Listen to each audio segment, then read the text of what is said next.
Okay, it looks like we're up and rolling and recording. Good morning, Greg, and good morning, Scott Kirshner. Thank you so much for coming on the podcast today. Pleasure to be here.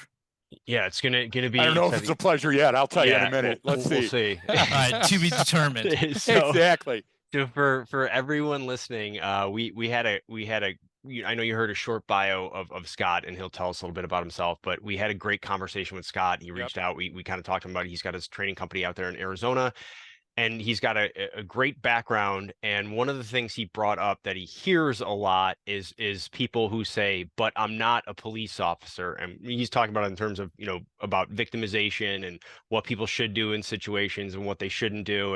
And you teach and train a lot about this. But when you said that, I've heard that too, and it kind of Yeah. resonated with me and a lot of people. So I want to jump into that, but I mean, we'll talk about everything that means. We've got some cool infographics that everyone can check out and get out there. But I want to kind of throw it to you first, Scott, and tell us, like, tell the listeners just a little bit about yourself and what you do, and kind of how, I guess, then you came to link up with us. Yeah, so Scott Kirshner, I am the owner and lead instructor with Dedicated Threat Solutions, where I teach mostly officer survival courses to government employees. And I focus a lot with probation and parole officers, correction detention officers, code enforcement officers, fire marshals, building officials, animal control officers. And I tend to stay away from police officers just because they have access to so much training already. So I'm trying to hit a market that doesn't have the ability to get out there and get some good solid training.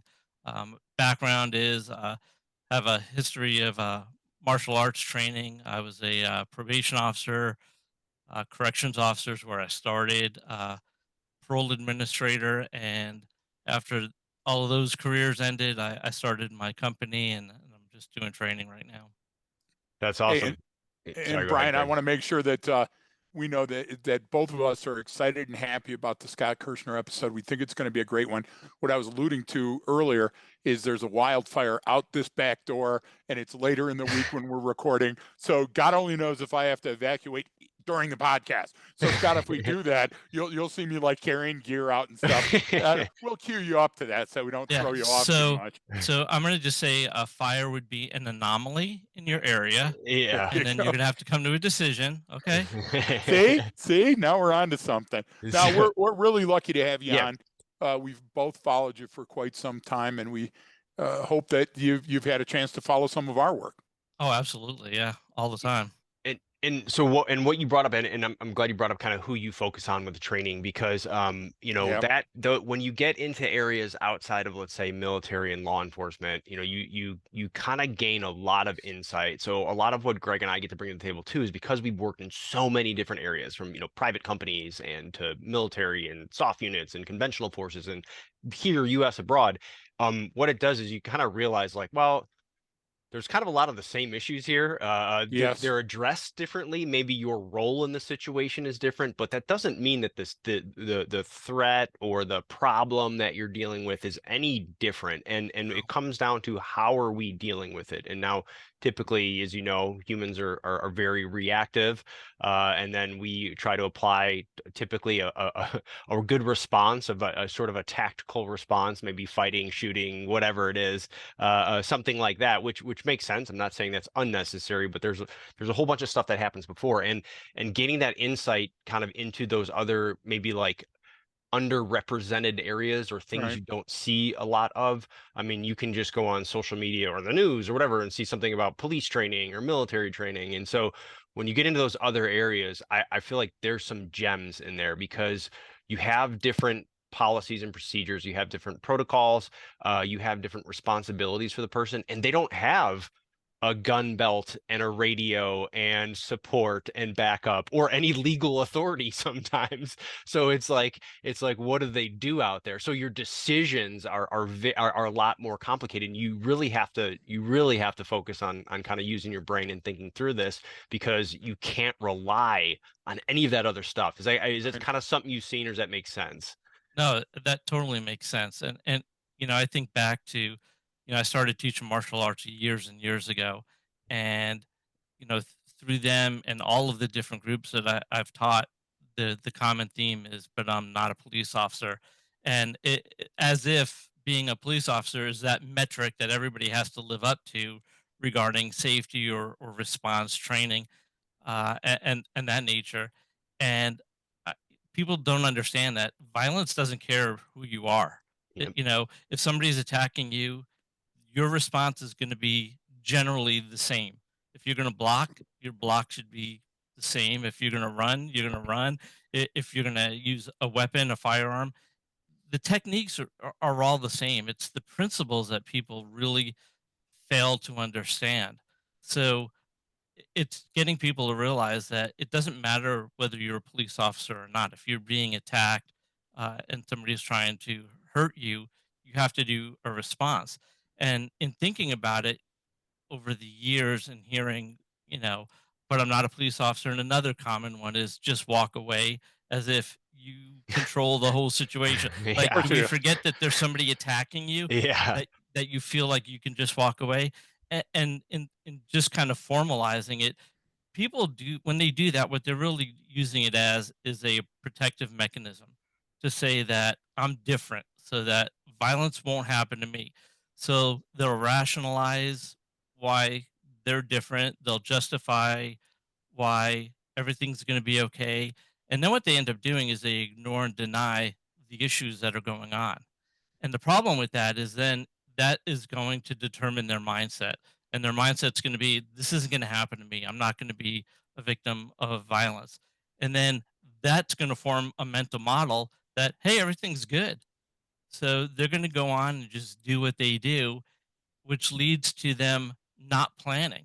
So they're going Yeah. to go, whether they're doing a job or they're just in their personal life, they're just not going to even be thinking about safety. They're not going to be proactive about it. They're not going to have the mindset that they even need to practice avoidance, any kind of mitigation. Situational awareness is a concept they've heard, but they don't apply it, and then all of that's going to lead to complacency. And I always say complacency is just it's a formula of, you know denial plus routine is going to lead to complacency. And then if Well, you're going to be, let's unpack that for a minute, Scott, yeah, Yeah. because yeah, what we want to So do is we there's want a to get into there's a digestible lot to chunks. unpack there. Yeah. Exactly. So I would say this: we've got listeners, we've got viewers, we've got people that watch the episode and see us. We've got people that are just driving to work and listening to us, and every one of them's got a yellow pad out, and they want to take home some truths from this. So you've given us 5 plus a great metric to remember them. I would say for everybody listening, I want you to remember in the news just days before we're talking to Scott, there were 2 encounters that were pretty prominent in the news. One was the employee from I think it was Walmart, doesn't matter for the story, that observed the shoplifters and videotaped them in the store, followed them out to the car, all the way to the car, and then that person got released. They got fired, and there was no violent encounter whatsoever from either party, from the person that was following them and doing a legal videotape, on public property. Then within hours of that same day, there was an encounter at a dollar store, I believe. Do your own homework, where the person was shoplifting from the shelf, and the counter person came up and said, "Hey, you're shoplifting from the shelf." And that female that was shoplifting stuck a gun in her grill and said, "Don't turn this robbery into a homicide." So what you're talking about is a panacea of likely events. And what I loved is the lens you gave us right at the beginning. You gave us a lens. 2 of the things were code enforcement and animal control. Having worked in law enforcement for an extended period of time, the code enforcement people get no love from anybody. no, They get no love from cops, Yeah. right? They get no love from the street. Okay. They get no love from the courts because they're in a position that it's a squeeze play. Nobody loves them. And they do some of the hardest work out there. Okay. And because codes need to be enforced. The second part is animal control. You're going to do what? You're going to shoot my animal. You're going to give me an $800 ticket that I can't afford for pit bull at large when my neighbor's doing, and it's constant confrontation in just those 2 roles of all the roles that you talked about. And because all 3 of us have that martial arts background, when you're talking about the mindset is that you got to be, like Brian and I talk, always be de-escalating. You got to always be doing it in every encounter on the phone. When you're sending a text, you got to think, how is this going to be read and stuff. So my question, before we get to the denial algorithm, which is a great one, Why do you think that people are more inclined to just come up with, hey, I'm not a cop. I'm not a police officer. This doesn't, I can just walk away. Where do you think that comes from? Where do, help us frame how you came to that conclusion on your own? The way I came to it is, you know, it was really reinforced. This is kind of an interesting story. So when I was a probation officer, I was an officer survival instructor. So I was teaching firearms, defensive tactics, use of force, low light shooting, all of that stuff. And we had a probation officer who was assigned to a U.S. Marshals task force, and both the probation officer and the marshal were going to arrest somebody, and they both ended up getting shot. Both survived, but the probation officer ended up getting paralyzed and is confined to a wheelchair. And after that incident, I was just talking with a lot of other probation officers just to see how they were doing and stuff. And it was interesting because so many of them would always start off with, "Yeah, that's terrible. What happened?" But that wouldn't happen to me because I'm not in the fugitive apprehension unit, right? Right. I don't arrest people with warrants and things of that nature. And that's the day where it really clicked for me with this whole "I'm not a police officer" thing. It's just this protective mechanism to say, yeah, we might be similar, but you're so different from me that I would not be put into that situation. So it goes back to just being a protective mechanism for them to, in their Yep. mind, to not deal with the reality that you can get hurt, you can get attacked, despite all of your efforts, because there are bad people out there that will do bad things. Yeah.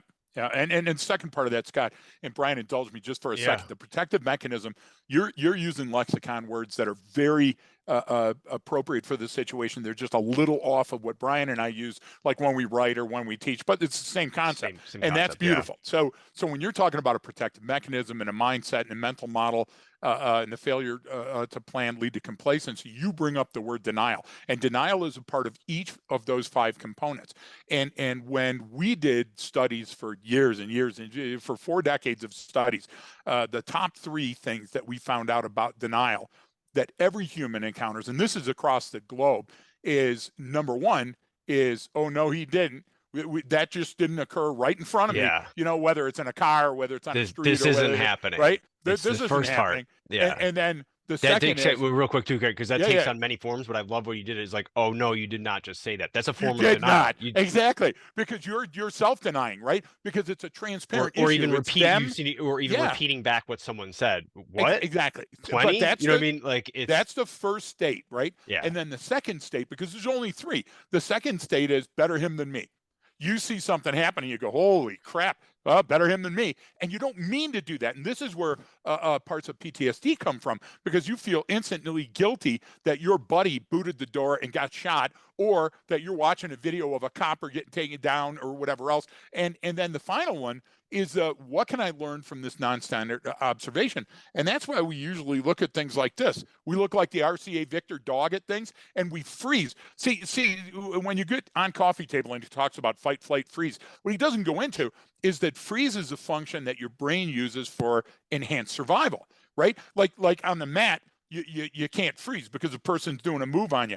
But when you're standing back and you've got that gift of time and distance, you normally do freeze and take a look and go, hey, what are they doing? And we call that, Brian and I, when we see it on the freeway, we call them rubberneckers.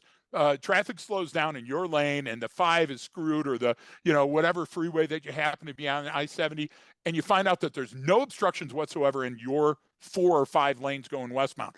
But on the eastbound, there's a pedestrian PI or there's an accident and everybody's got to look. Well, that's normal human nature. That's how humans are wired, to learn from their environment. So what I love that you did in those first 5 is you said, hey, listen, not only are there 9 total in your process, but in these first 5, denial is a component of each one of them. Denial can be internal, the protective mechanism. It can be part of a failed mindset. Hey, better him than me. I mean, that'll never happen to me. It could be part of the mental model. Everything is fine here. This is never going to happen to me. I love that, because when we can see it, Scott, from that aspect, and I don't have to be a tire flipping, rope climbing, bench pressing 500-pound expert. to be a survival expert, right? How do you agree with that? Do you see the angle we're coming at here? Totally agree. Yeah, absolutely. Yeah, Yeah, and Brian, you get where I was trying to Y- shape that, yeah, Yeah, so because that goes right into when you talk about that sort of protective mechanism right into the mental model. So right, if you're in that denial stage, you're gonna use a bad mental model. If you can at least get some sort of recognition that this is not a good situation, right? That mindset and then mental model can shift instantaneously to now I have options. Now I need to react. yeah, So because a lot of folks haven't seen, touched, tasted, felt what these yes, situations are like, it's not obvious when it is obvious to other people, right? So right. part of that is that sort of recognition of, oh, wait a minute, this is what that guy was talking about. Oh, wait a minute, this could be, everyone loves breaking down all of these videos of things that happen to people, and it's just all at bang. It's like, hey man, like when this person drove into that gas station, yeah, there was three people watching them pull up to that pump, one here, one here, one here. At that point, it's I'm gonna put this thing in R and I'm gonna go to a different gas station. exactly.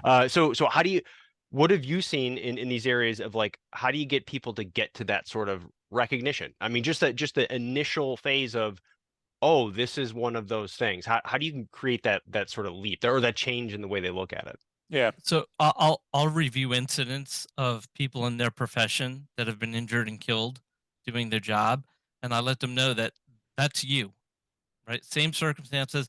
It was just their bad day, and it's not to victim blame, but I let them know that this protective mechanism that you try to put up, this wall of denial, is not going to serve you well. So understand that there are people who do exactly what you do, who get injured and killed in the line of duty, and you have to take some ownership over your safety. right, And right, generally, sometimes people will get it right then and there. Sometimes they'll still have the yeah, but um, and then you know we'll talk about in every class I teach, everybody's got a story. Yeah. When I first yep, started working with code enforcement officers, um, what I ended up doing is I wrote a book, Officer Survival for Code Enforcement Officers, and as I was writing it, I just talked to a ton of code enforcement people, and everybody had a story, everybody had an incident, s- but yet so many of them will deny, like, but that's not going to happen to me. So I think it's just educating them that it does happen to you, that there's no safety right, bubble that's going to magically protect you, despite the fact that you don't want it to happen to you, which is a normal feeling. But you still have to be prepared, and you could be prepared in a way that doesn't make you paranoid or hyper vigilant, and you can do your job with exceptional customer service skills and serve your community well and be safe at the same time. And yeah, yeah, you hit something really powerful there, and whether you kind of came across that intuitively or whether you understand that just because you're an instructor and you're a trainer, so you know not just the material, but when you're a trainer, instructor, teacher, whatever it is, not just the material, it's how you do it. So you have to understand, right, how to teach and what that means, right? But you brought up something that everyone has a story, and that is compelling because we that's what we use a lot in classes, and even when I mean you listen to Greg, you listen to the podcast, how many stories does he tell just on one podcast, right? But yep, there's a point to that. That is the oldest form of knowledge transfer in this since there has been, whenever you think mankind started, it started with storytelling, right? Before we ever had writing or reading or any of that stuff, right? I had to tell you what berries you should and shouldn't eat, right? We would tell those through stories. And guess what? Humans have always been lazy and always had attention issues. So I got to make it compelling, right? And yep, so when you take someone in that course, like you said, or someone, and you get them to tell the story, now you're tying this material that you're going over with them to their own personal story. That's a faster way to do things than Yeah, anything else. it Like really is. because then yeah, they make it their own. And I'm glad you hit on this because that's what I got to about the recognition. Like, oh, wait a minute, I have been in that situation before. Not the one you showed me, not that video, but I've been to something close. And kind of once you can sort of establish that connection, all right, now we have, all right, now I see what you're talking about. Now, the next part is, getting to apply the skill set and not falling into complacency, because that's kind of what you brought Right. up, and you brought up a little algorithm that I love. So I'd love you to kind of jump into that. And you wrote complacency, and you wrote it denial plus routine equals complacency, which I love. But I'd love for you to sort of unpack that for our listeners on Right. what you mean by that. Yeah. So if your mindset is that you have a safety bubble around you and it's not going to apply to you, that's setting up a really bad stage. But a lot of people talk about, will say complacency. You'll hear people say, don't be complacent. You hear it all the time, but nobody ever discusses the process of it. And really, what causes complacency is you are doing your job or living your life, and every day nothing happens. So now have formed a history of nothing happening. Then what happens is you're going to go to work today and your mindset's going to be, nothing happened yesterday, nothing happened last week, nothing happened last, month, last year. Now you start predicting that into the future.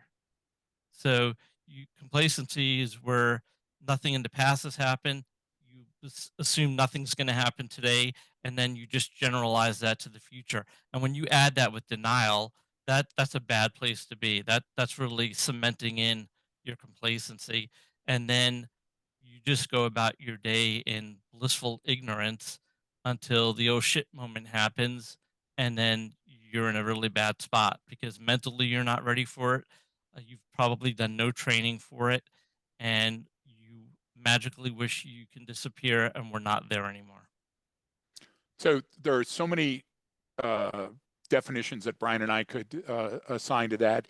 We Yes. go in and talk about the way our training is, but I'll answer that with a story. So Shelly and I were relocating from the ranch to Gunnison County proper, and there were a number of days that we couldn't occupy one and move out of the other. So there's a little Holiday Inn Express in town, and we were staying there. And so we've got all our stuff packed up in vehicles. It's so cold outside in Gunnison. It gets cold in the winter. So it's probably 35, 40 degrees below zero. And at the Holiday Inn Express, every night at the same exact time, it was just before 1 in the morning, the smoke alarm would go off. And the first night, everybody went out no matter how cold it was. Second night, about a third of the people went out. By the third night that alarm went off, and it was triggered by the cold rather than, the smoke alarm, Shelly and I were the only ones outside. And we continued to be outside each morning it went off. The electrochemical neurotransmitters, your neural pathways, will fight you, and they will fight what's right in front of you and that you're seeing by having chemicals create a path that's saying, now it's no longer dangerous. So the more it occurs, the less I'm going to pay attention to it. And attention comes from the word attend. We attend to things in our environment. So therefore, when they don't have a scorpion's tail, or the dog doesn't bite us, or we don't trip and twist our ankle, it's no longer dangerous. And the longer that run goes, seeing Homer Simpson put how many days without an accident, the longer that run goes, the more dangerous it is to yourself. So I love that. And I want to offer you $1 million idea next time you're teaching in person. If your students are old enough and they remember what a pinball machine is, I would take all of these incredible things. And Brian will have the graphic up, folks. You got to see the graphic. You got to reach out to Scott. He's a great guy. You'll learn a ton. I would have each one of these as being a place on the pinball. And you and your situation are the ball. And as it goes up, it might hit mindset or complacency. It might fall into that nexus down at the bottom of the violent encounter, right? So can you paddle fast enough that you overcome your stress response? Do you get what I'm saying? Because Yeah, you can yeah. turn it into a game. Because what you've got is the human condition. Brian and I don't know anything about the rest of the world, but we understand human performance like nobody else, and we understand the limits of human performance when it comes to human behavior. And what you've done is you've outlined in a linear fashion, and it's the same thing. It could be a game of Plinko, but what you've given us is hey, when these things start adding up, it's going to be a rough day. And I love that. I love, look, I could have this simply on my visor, right? And every morning before I go to work, my take a knee moment, my on duty roll call is bring down the visor and look at it. I had at the station house, I had a picture of a bad shooting that we were involved in, and the victim at the end of the shooting and the officers. And I had it blown up in black and white. And so every day that I opened my locker, I saw that. And that tuned me. That got me prepared. I may never encounter this situation again, but if I do, I'm ready for it. That's hugely important. And I think that's what, Brian, I feel that's what I get when I see that graph. Yeah, no, and then that's what we love because it's broken down into these kind of this pathway of how where it starts from and then where it ends with, and that, if it leads to victimization, because everyone kind of goes the opposite. Oh my God, this is what happened, but no one ever really kind of goes, well, here's Right. all of the events leading up to that. Here are the factors involved. So Yep. you broke this down, and one of the things you do talk about too is you kind of continue down that is the response and perceptual distortions and I would love to hear how you kind of talk about this because Yeah. there's a lot of ways to do it. We go super in depth with that kind of stuff. You can get into different all the you can get into a lot about neuroscience and why this happens, and all of a sudden about the catecholamines and electrochemical neurotransmitters that respond during these situations. But I always look at it sort of as it's hard for me to understand. All right, you're in Arizona right now, so it's like 300 degrees or somewhere right around there, right? Eh, 310 right now. Yeah, 310. So Wow. you're one of the Yeah. few people in the state because I live in San Diego County. I don't live right by the beach anymore, but normally this time of the year we get invaded by zonies, we call you guys, and they all come in and take over our beaches and come to the bars that I like to go to and make them crowded, and I don't like that. And it's you can tell they're from Arizona. But anyway, but the idea is I can't when you get out to these extremes, it gets sometimes it the effect becomes exponential. I Yep. can't tell if I walk outside, I can't tell the difference between 42 if it's 42 degrees or if it's 47 degrees. I don't know. I don't know what that is. But at the extremes out there, like you can tell the difference between 101 degrees and 106. It's almost like exponential. You get what I'm saying? And I Yeah. look at that almost as sort of our perceptual distortion of how things, how we recognize and understand and measure and assess. So I'd love to kind of throw it to you to mean what you mean by perceptual distortions and then what those response outcomes are. So when I talk about the stress response, I do tend to go into a little bit more detail because, again, I think back to a lot of the training classes I went to, they breezed over that topic. They're going to say, you're going to get stressed out, use your training and fight through it. But that doesn't tell Right. you a whole lot. And get me there. Yep. So that's why I break it down into the psychological and physiological reactions to stress. So psychological is going to be fight, flight, or freeze. And out of those, you know, optimally, if we can, we want to flight, just leave. But we don't get always to make that decision. I always say freeze for human beings is not a good thing at all. In the animal kingdom, it works, but for humans, it doesn't work, especially if somebody's attacking you. And I tell people if you find yourself in that freeze moment, you've got a really short period of time to get back in that fight. Otherwise, you're going to get killed if somebody's attacking you. And I also say when it comes to freeze, I don't care how well trained you are. If somebody attacks you and comes at you, that anomaly that we talk about happened, you're going to get startled, right? And you might freeze for a second, but you got to pull yourself together pretty quick to get out of that. And then, there's fight. Now, a lot of places, especially with active killer incidents, they always talk about run, hide, fight, which I don't like that program because it's taught in this linear fashion of run, hide, fight. Um, and people will always refer to fighting as a last resort. And I don't ever say that. Fighting is not a last resort. It might be a least preferred option, but it might be your only option, in which case you got to fight. So I go over those, and on the physiological, I'll talk about the chemical dump, right? The catecholamines, epinephrine, norepinephrine, cortisol. That you're going to get that, and the effects are going to be almost instantaneous. You're going to get heart rate increase, blood pressure increase, your respirations are going to be impacted, all of that. And then I'll go into talking about how those can lead to perceptual distortions like tunnel vision, auditory exclusion, time slowing down.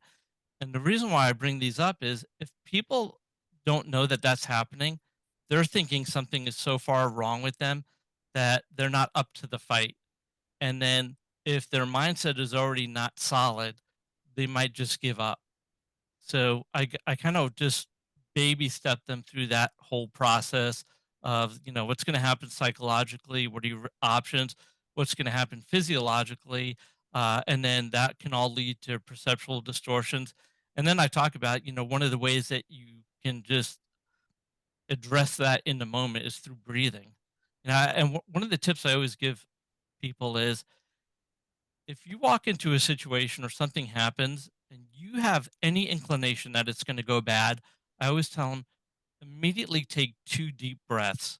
Now, people will always say, uh, autonomic breathing or box breathing, which is great. And I teach that. But I always say at the beginning, just preload your brain with some oxygen, because we know that sometimes people will hold their breath when they're stressed out. So I try to get them to breathe. And in all of the classes I teach, I have a participant workbook, and I'll give people exercises to do because I know what you learn in the class, by the time you leave the door, 90% of it's probably gone. You may have taken notes on some things, but I want them to walk out with something that they can refer back to and give them exercises and activities that they can work on. And if they work on it, it's going to take them to a whole new level. So Yeah. that's kind of how I address the stress. And everybody's going to have stress. I mean, you're not getting out of that. Yeah. And so this podcast, you're going to be playing it for your folks at the next class, and your family members are going to see it, and our folks are going to see it. So I tell everybody, take a knee. Let's go through the looking glass. Let's be on duty roll call for just a minute. So absolutely everything that Scott's talking about is sound scientific principles, physiologically sound. Let's talk about it from a different anticipation point, or intervention point.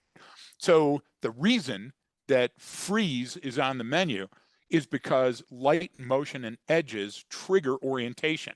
So whether it's in the animal kingdom or the human kingdom, when something is moving towards you or moving quickly, and all of a sudden you sense make that this might be a potential danger or opportunity, what you do is orient towards it to catch up on what available information that is. Now, that freeze gets longer and longer and longer when you haven't rehearsed and you don't have a plan. And that's why there are the antelope that get bit by the alligator, right? That's why there are the people that give money to the beggar that it's not genuine, or fail to see that there's a robbery in progress and just go up to the liquor store and put their items on the counter while the guy's standing next to him with a gun. And we've all seen that. So the idea of a holistic approach to anything is you have to understand that everything in your brain is 360. Like, for example, the release of the endorphins and the epinephrine response and why adrenal cortex is pumped are all for that moment, because we don't want to waste a lot of time in and out of those. We only want to front load our brain and our body and our heart for them when it's in progress. So the increased blood pressure, all of those things are things that God, Buddha, Vishnu, Allah put in us specifically for emergencies. So if we're surprised by them, we're idiots. Look, simpleton, this is how it's going. So you can actually use those instances to warn you that something's up, because people talk about their instincts. I would tell you this: your instincts are reading the environment. Okay, that's your amygdala sending out these signals and reading the baseline. And so all of a sudden, your body and mind become aware of these incongruent, nature of some signals in the environment, right? That's too, and you used it with, hey, let's preload the brain with some oxygen. Brilliant. Let's not move from a position to position unless it's a position of cover. Let's make sure we back up a little bit and use our aperture to scan to see if there's additional people walking up on me when the person with the gas can comes up to me. So what I like, Scott, is that you're going down to the lowest common denominator. Brian and I have learned to do that with everybody, but we have to, in class sometimes, like you do, say, okay, now let me take a knee here, or let me go to the dry erase board and show you why. Because, the biggest problem with human training and teaching and education is they never taught this in maturity class. They never taught this in my DARE class. I never had to go through socialization skills in sociology. So I love what you're doing. I love your approach. Again, because we're friends and I can say this, I would get used to taking the numbers off future generations of your chart, because you're showing it how a scientist would show a continuum or a timeline, but you and I both know, Scott, that you Right. don't choose where you come in and where you go out, right? Right. Absolutely. So here's the thing. Maybe it needs to be a cluster, like molecules with the atom. And so, because you always have a desired outcome, even if you don't know it, right? But you're not sure which of these is going to be bigger or smaller or more important than the first or the last. Am I saying that right? Do you catching what I'm putting No, down there? totally accurate. In I teach a class on fear management, and I go over this fear model that I have that really talks a lot about the stress response. And I start the model off with you as an individual, like you're the first part of that model. And I talk about, how everybody talks about situational awareness. I Right? started off with self awareness, like Yeah. what are Yes. Right. you bringing Yeah. to the table? Yeah. Totally. So Absolutely. your mental, emotional, physical condition. Where are you at with that?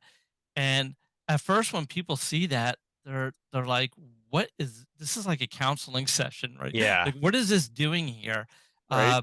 Because nobody does any honest self reflection, right? They think, "Well, I'm with myself all the time. I know who I am. I know what I do. I know why I do what I do." But most people don't.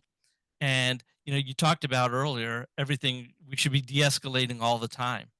But if let's say you have a chronic back condition and you're always in pain, and it's maybe leading to a little bit of depression, and by the time you get out of bed in the morning, you're already below the average baseline for Yep. somebody, and now you're interacting with people, and your temper might be a little off. Somebody says something to you, and your response to that is not going to be about de-escalation. It's going to be, end up escalating it.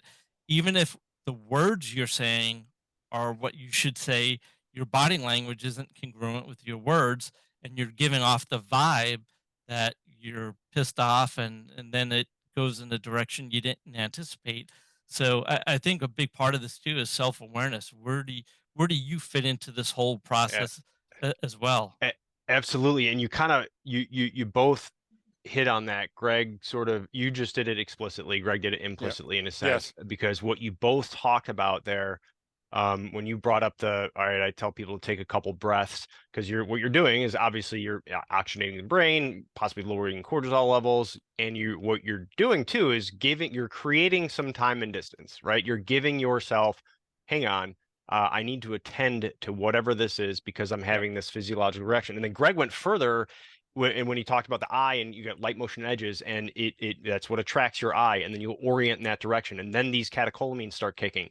But the thing is, you don't always know why that's happening, meaning that's an Right. autonomic response. Okay, so right then and there, I know if I'm having some sort of autonomic response Yeah. to whatever's in my environment, something is going on. Now, maybe it's um, a false positive. Maybe it turns out to be something that wasn't something. I misread something, but just that recognition alone of going, wait a minute, something's going on. I don't always need to know what it is because Greg and I, this is also a good. Well, it's why I love having you on is because you're giving great tactics, techniques, and procedures that you can use in any situation, and I love that.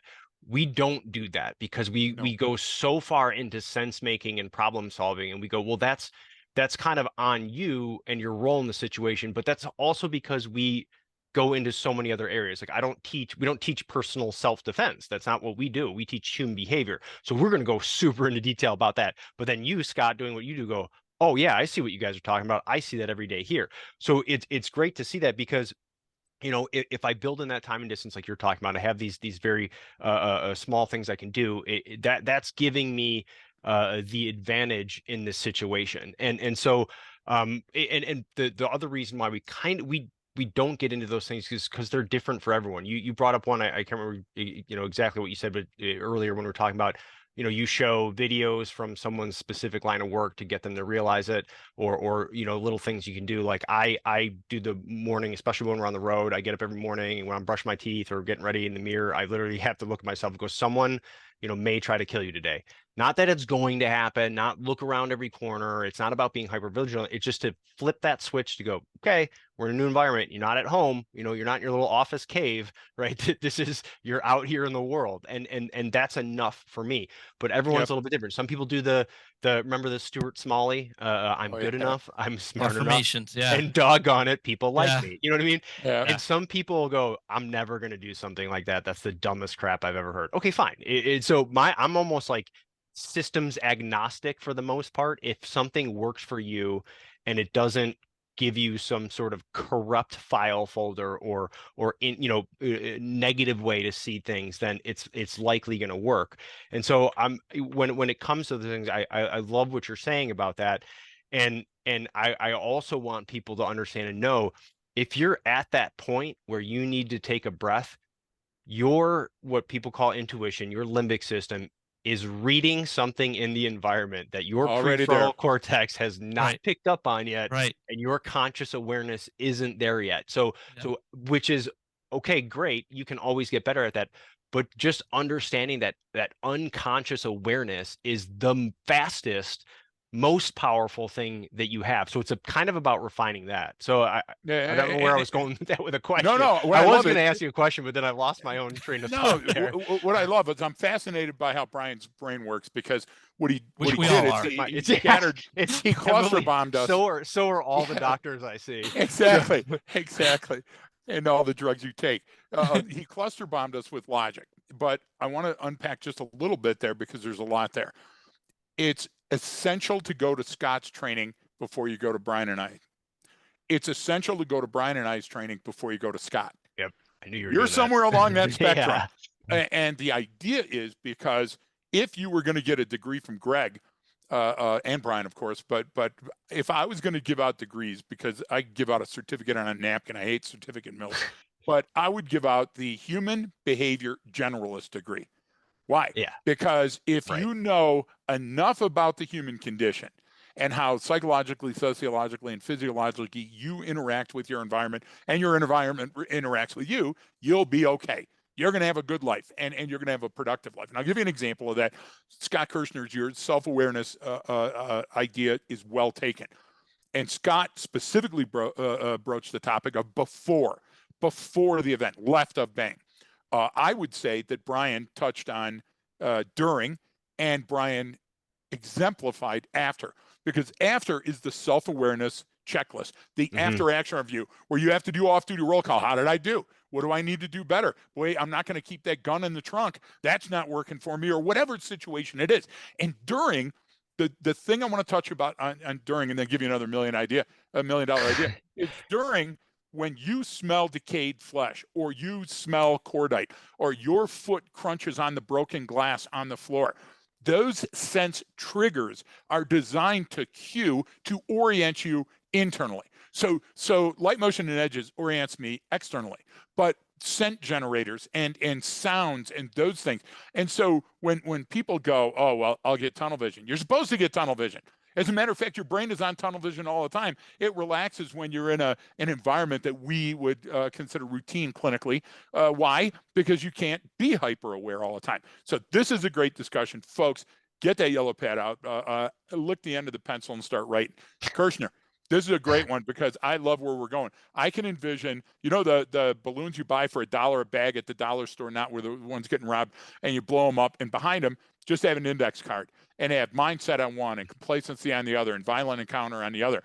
And for your check on learning, hand somebody a dart, or a dart, something to throw. A shuriken, I guess, would work too. A Japanese throwing star, and have it throw at the board. And when that balloon pops, behind it is failure to plan.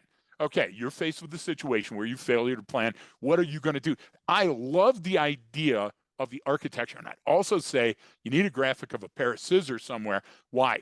Because if these are each hanging together in some fashion, like from a spider web or whatever graphic that you got, this is how my brain works. You, Scott Kirshner, are teaching your folks you can intervene at any of them when you see that the game is starting to go that direction. You see that failure to plan and the complacency are adding up, and this is likely to turn into a violent encounter.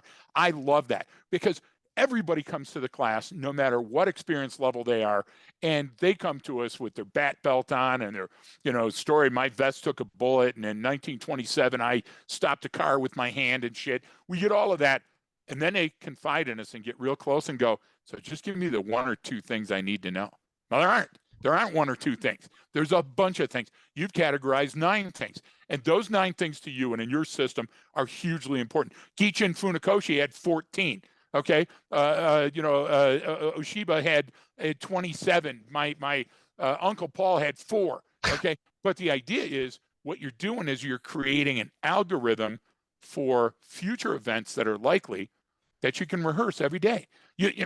Like people would say they would come down before the class started and there were stretch racks and buddy stretching and everything going on. You'd have some of the people that would just unpack their shit and go out on the mat. And you're like, mind Right. momentum. And you know what they would tell me? You know what their logic was? Well, I'm not going to get the stretch tonight when I go out on the Right. road. Yeah. Well, Right. then you're a fucking idiot. Yeah. Because That's you're called not stretching. rationalization Yeah. Am I again. lying? You Yeah, you so we're see a right back to your protective mechanism. you You, see you a see what I'm lion saying? you see a Oh, yeah. lion warm up before it goes and chases down a gazelle. It's like, Oh, my yeah, all God. right. But am I lying that when we see that, it's so illogical? But again, when you're talking about the mindset that's necessary in survival, it takes time. You're born with everything that you need. But from the minute that you're born, the minute you're shit out of the womb, you're dying. And so some of those things are falling off or falling back. So, and I just want to retouch that one point. Somebody comes up to me all the time and goes, "Well, what training? Should I go to your training?" Well, of course you should go to my training. That's how to keep the lights on. But I'll tell you, it's not just my training. There's that Marine that does the dude tips. I love that. Here, a little vignette, basic dude tips or whatever he's talking Yeah. about. Pat Fishing. Yeah, McNamara. yeah, yeah, yeah, yeah. Yeah. Exactly. I love Basic that guy. dude stuff. So Yeah, he's you should awesome. you should do some of that. And you know what you should do? You should do a little bit of reading. And you know what you should do? You should go to Scott Kirshner's class. And there's some people that carry a weapon all the time, and they need a higher level of training with the weapons or barricades or something. But then people go, so where do I spend my training dollar? Well, you have to be the you. You have to plan your day and say, what likely am I going to encounter over the next week, month, year, and then put to it. Like for example, good nutrition is just smart. Sleeping is just smart. Flexibility and strength training and all that other stuff is just smart. So that's got to be some of the training you're doing every day. And if you don't, guess what? You talk about victimization, you're there. Yeah. Heart Self care. disease kills Yeah. more coppers, right? So Yeah. so mental health care, right? Physical health care, and then how do I massage that strategic, operational, and tactical? Brian and I, and Brian, correct me if I'm wrong, we're a little more on this topic towards the strategic end of things. What's the overall goal of all of them together? Right, the generalist again. I'm going to the white belt. The best black belts I ever met put a white belt on and came right out on the mat. You get where I'm going with that? Yeah. Yeah, and I think I like the way you put it is general versus specific, and we can go, really in deep on the generalization of human behavior that you can see in all things. But a lot of people don't have the time to learn all that. They don't Mm-hmm. have the time to do that. They need to go, what's in it for me? What applies to me? And so I'm kind of curious, Scott, then, because you Yep. work with those different sort of roles, from everything from someone who's in like code enforcement. You do have some role, you have some authority. This is versus maybe just the public, I'm worried about my company and some sort of active killer incident or school. So how do you sort of, I guess, thread that needle then for them? How do you make it relevant to them? I know you brought up the example of like, hey, I'm going to show a video from yours, but there's still, I always like, and I'm sure you do too as an instructor, like I want the guy or girl who's, been there, done that in the back with their arms crossed, like, yeah, whatever, I've seen this before. That's who I'm going for. That's who I want Yep. them roped in. It's like, how do I get people that don't think they need it or get it? Like you do that with different audiences. So how do you do that? Yeah. A couple of thoughts on that. So, in my program, I like to just call it foundational program because I start with a class on mindset, then fear management. I'll go over de-escalation. Then I'll go over some like tactical things to do while you're out in the field doing your job, and then I'll kind of end it with how do you survive a violent encounter. So I try to Yep. give a nice baseline of this is what you need to know, and regardless of their job, because you know. a code enforcement officer is a little bit different than a fire marshal, than a parking enforcement officer, than um, an animal control officer, but they'll have that baseline. And I'll tie the relevancy to their job with, again, those job specific incidents that have come up. And then on the flip side too, when you have the one person that's just hell bent on, like, they want to sit back, argue, and go, this just doesn't apply or anything. A lot of time I don't spend a lot of time on them anymore, because they don't wanna hear it. I'd rather spend time on the people that are open to the information. It's like all the bickering you see on social media, right? People Hmm. wanna argue, and then they'll say, "Well, give me the proof, give me the proof." And then if you give them the proof, then they're gonna go, "Oh, but that's biased towards your Yeah, opinion." yeah, Right? So it's like, just stop and just don't even. I'll give them the information. I remember when I worked for probation, when I first got hired, there was essentially very little safety training. There was verbal de-escalation, and some people got OC spray. And then the state adopted like a whole safety program where everybody was required to go through a 40-hour defensive tactics academy, which I was teaching. And then they implemented a 40-hour firearms training program. And not everybody had to go through that, but all of the POs had to go through the defensive tactics. Now, you had people that were on the job for 15 years and they're like, we don't need this. This is stupid. I don't want to do it. And a lot of that really was just insecurity, like, I'm too right. old for this, Yeah, or, sure. they're changing the job on me. And I can't tell you how many times in class I would have somebody at the beginning of class who would be like, I don't want to be here. This sucks. I don't know why we're doing this. This is going to impact my relationships with those who I supervise. And by the time the class was over, they'd pull me aside and go, "Hey, this was phenomenal. The way you presented it right? and taught it, like, they thought we were going to do like Navy SEAL training, for tier one, and that's not what it was. And when they saw the applicability to what they did, their mind shift just their mindset just totally shifted. And that was the case. There was very few people that I ran into towards the end that would go, "Yeah, this still sucks. This was a waste of time." Everybody ended up finding some value into it. Um, at that point, you just got to let the training work its magic. It's so true. I'll give you another one. I'll give you another one that we've all encountered. You come into the class and a person starts edging up towards you, and you know that you got the 96 vibe going, and they finally get up to you and go, "Hey, I just want to tell you before we start that I had a rotator cuff injury, and so if we ever go kinetic, it's going to." Or you're out on the range, and they go, "Hey, just want to tell you, new leather gear, and so I'm going to be a little behind the power curve, Yep. but I'm going to catch up." What you're doing is your protective mechanisms are preparing to fail, Yeah, and you know you're going to fail. So you want to ease the landing. And the idea is, folks, you are in charge of those thoughts. You don't have to walk into every room with your balls or your vagina outside of your pants and go, Yeah. "Here I am, take a look at me." But you know what? You do have to have the competence, and that breeds the confidence. And the way that you do that is you got to study all the time. I got guys that are still wearing polo shirts to class, and they got their, 511 pants and all that other stuff. And you go, "Okay, no offense, but you couldn't chase me down an escalator." And the idea is, when's the last time that you got into a scrum? I know mine. I know Brian's, right? yeah, I know the idea to that. And you just can't be that person. You can't be that training sniper that we have out there. And you can't also be such a specialist. Like, you don't have a doctor that's a specialist in LASIK that goes, "That whole fucking heart surgery shit is bull." You don't have that, right? Because in the professional realm, you understand that there's a seat at the table for all professionals. So Brian and I watched a podcast, not a podcast, sort of a webinar the other day, and everybody on there was a subject matter expert in A, B, and Z, A, B, and Z. And Brian and I specialize in the entire alphabet and making words and putting them into sentences and writing a book. So we took away from that great stuff. We got it. Pat Welsh says it the best. You get what you're looking for. So if you look for a shitty training, you're going to find it. If you look for great training, you're going to find it. I like that. And that's what we're finding in you, Scott. Scott, what you're doing is you're saying that I'm going to stay, Brian used it earlier, training agnostic when it comes to certain things, but there's certain general rules and concepts, ice cube tray, the holes in them, that everybody needs to learn. And if you learn them, you'll be smarter, safer, and harder to kill. That's what I'm getting out of it. Yeah. One of the things that I do a lot, especially with code enforcement officers, I tell them get a like a 3x5 card and write on that card every day, every inspection, and Right. tape it in your vehicle so that every time you get in your vehicle, you look at that and you're resetting yourself back Hmm. to zero Yeah. so that That's you're brilliant. even throughout the day, you're not getting complacent. So Exactly. that's your mental reminder every day, every inspection. And if it was a police officer, it would be every day, every call, just to get that.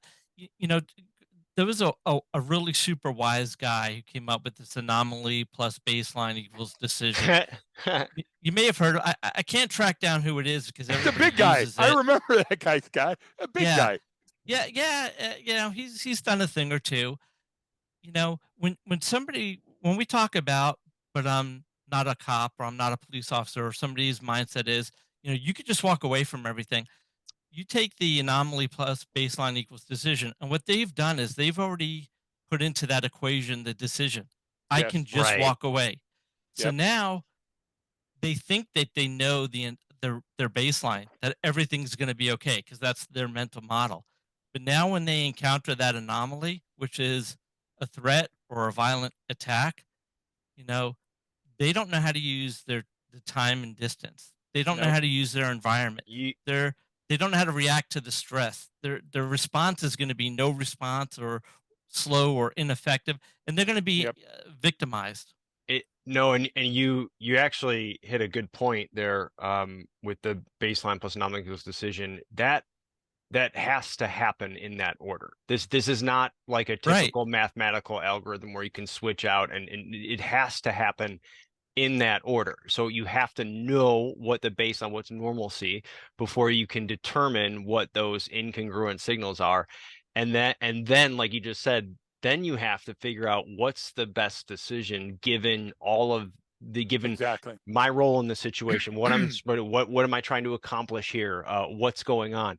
And you're right, because what everyone does, okay, well, I'll just do this when that happens. It's like you're giving yourself answers to the you're giving yourself answers, and you might be given a different question is a problem. It's right, like those right. answers don't apply to the next question you're going to see. And so if you keep trying to jam that in there, it's going to be the Yep. wrong answer to that question. And what we always say, and because this is what I always have to go back and why I kind of brought up earlier about you teaching these great, TTPs. People are Yep. like, well, then what do I do in that situation? I'm like, fuck, I don't know.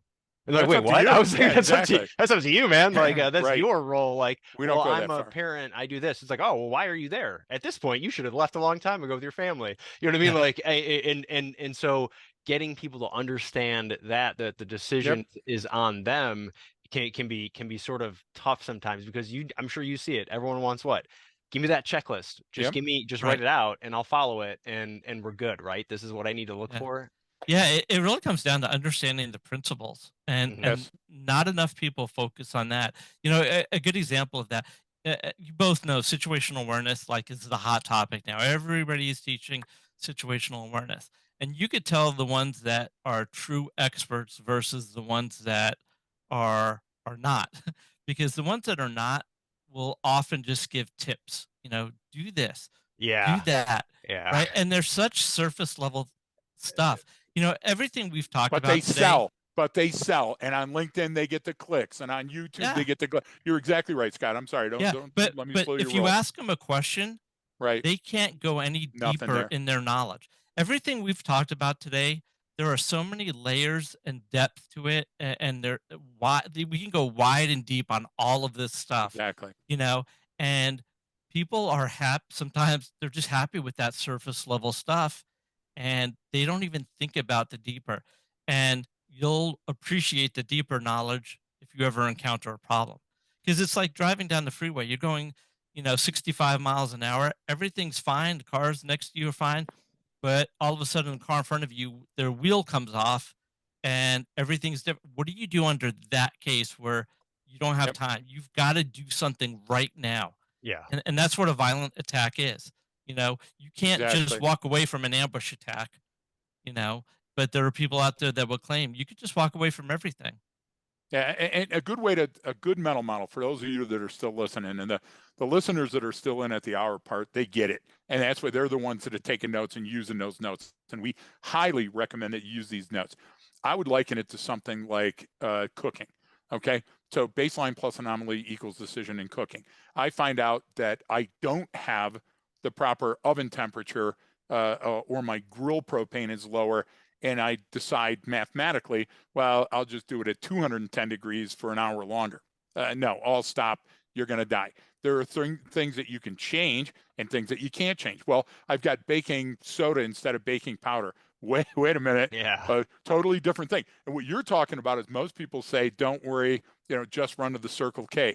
What if you don't have the Circle K, and between you and the Circle K is that ambush point? So the idea is anomalous behavior dictates a response, but your range of response is limited by your training, not your education, by your Right. training. And Right. that's the key. The idea is you can't allow the situation to dictate the response. You have to be cognitively flexible and anticipate a number of situations where the same response, because you got to be, you can't waste a bunch of calories every day, or you're going to be the skinny gazelle that doesn't make it. Totally in, totally down with you. And I don't want anybody to take my comment wrong on certificates. What I'm against on certificates, get them, get degrees. Those are great things. But what I am is all of those letters that are at the end of your name.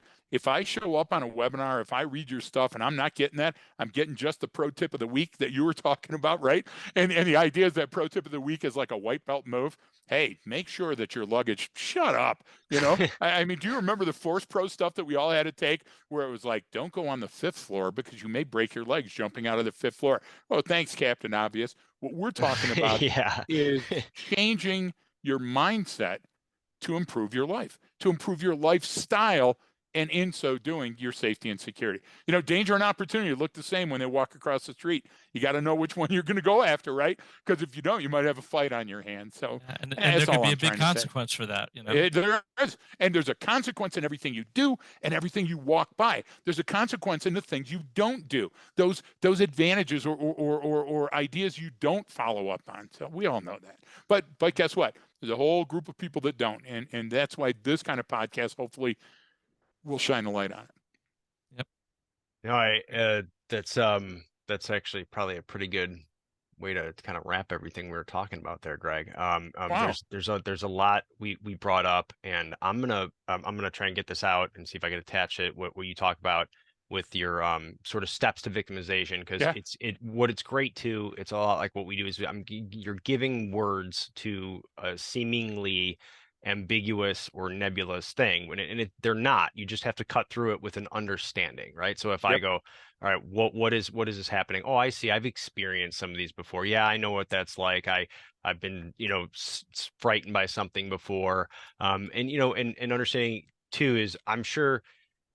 So how many times is someone driven a vehicle before in their life? I don't care how short the distance is, whether it's a block or across country. Like, we've all done that thousands and thousands of times. You've only had maybe a couple of times when you got into an accident, right? And Right. maybe it wasn't much. Maybe it was just someone, bumped into you, you missed and hopped up on the curb and scraped the side fender, whatever the situation is. There's not a lot, and they're often not, fatal or not catastrophic accidents. So that gives us that false sense of security about driving. Well, everything in life, every human interaction is the same way. Yes. 99% of the people you meet are good people trying to do the right thing. And so it's not something that that is likely to happen to you. So that causes us to fall into these. But if I have words in to understand how these things coalesce and how they come to be, well, now I understand how victimization happens. And what that does, it does also empower the Yeah. individual, even just cognitively, to know, like, oh, I have a say in the matter. Oh, okay, good. It's not, it's like, yes, the criminal always gets a say, but Right. but I have one too. And maybe the situation is I don't have much, but I've got something. And maybe other situation is like, well, no, this is one I can actually control. And having that understanding of awareness of it is a like the first step for people, I think, to see something. So Yeah. I don't know, I'll throw to you, Scott, to kind of have some final thoughts and words, because Yeah. I really appreciate you coming on and talking about this stuff, and for reaching out to us and sharing this stuff with us and our audience. No, this has been great. I think back, earlier you mentioned about people who watch videos and they kind of give their Yeah. analysis, Yeah. and I do a lot of video analysis. I Hmm. look at a lot of videos, and what I notice is if I'm in a group and I'm going over a video with somebody, or I hear somebody give feedback on a video, they're doing it with the benefit of hindsight bias. Of course. They're not viewing it as if I'm that person in the moment, not knowing what the outcome is going to be, you know? And I think that tells a lot also about mindset, because Yeah. you'll look at a video and you know what the ending is going to be. And then it's easy to say, well, I would have done this. But the person in that video doesn't know what the outcome is going to be. There are so many unknown variables. And again, it all comes down to mindset and being open and willing to do what you need to do to protect yourself and if needed others as well. There's so much to this stuff. We can go so deep on so many Yeah. levels. Yeah. I mean, which is great idea for a future episode. Yeah, The great idea. You're going to be around. We're going to be around. Brian, let me throw out this caution to everybody that's stuck with this long. If you're out there and you say, now I put on my school shooting hat, now I put on my yeah, negotiations hat, Yeah. now I'm going to the 7-Eleven, I am now in Sing Sing from the old Larry Moe and Curly. Dude, stop that. Be a generalist. You can specialize in a bunch of yep, different things throughout your career, but be a generalist when it comes to seeing the danger or opportunity around you every day. Much more important than situation awareness. yeah, yeah. Yeah. Everybody wants to know when your book's coming out. Ah, Oh, do yeah, you? Yeah, it's yeah, I appreciate the the plug, man. no, yeah, the textbook will be ready soon. I had to get a bunch of stuff put together, and I want to make it a really cool thing for everyone who Yep. orders one. So we've got some treats that are going to come along with it and some other sweet. cool stuff. So I want to make sure I'm just I got to make sure it's ready and right, and everyone gets Yep. it and is like, yeah, man, this is really I want when someone to get it, you go, man, this is pretty cool. All right, So. put mine I, on reserve. I'm I getting will. one. Thank you. I've got plenty That's of so folks kind of you, already. Scott. Same thing with it on reserve. So Yeah, don't worry. We're gonna have plenty of copies. That's for sure. awesome. Well, So just put it together. in Yeah. the episode notes, look for Scott's, but I'm not a police officer I'll graphic. I'll put Also, a link to his website and a everything too. link to Yeah. your website so you can Yeah. get a book, a copy of the book. I love the idea that you're working in niche markets where a lot of people don't spend a lot of time, and Yeah, it's essential. yeah. Essential. Thank you. So thanks for coming on, buddy. I appreciate it. You guys are awesome. Thanks so much, and thanks everyone for listening. Don't forget that training changes behavior.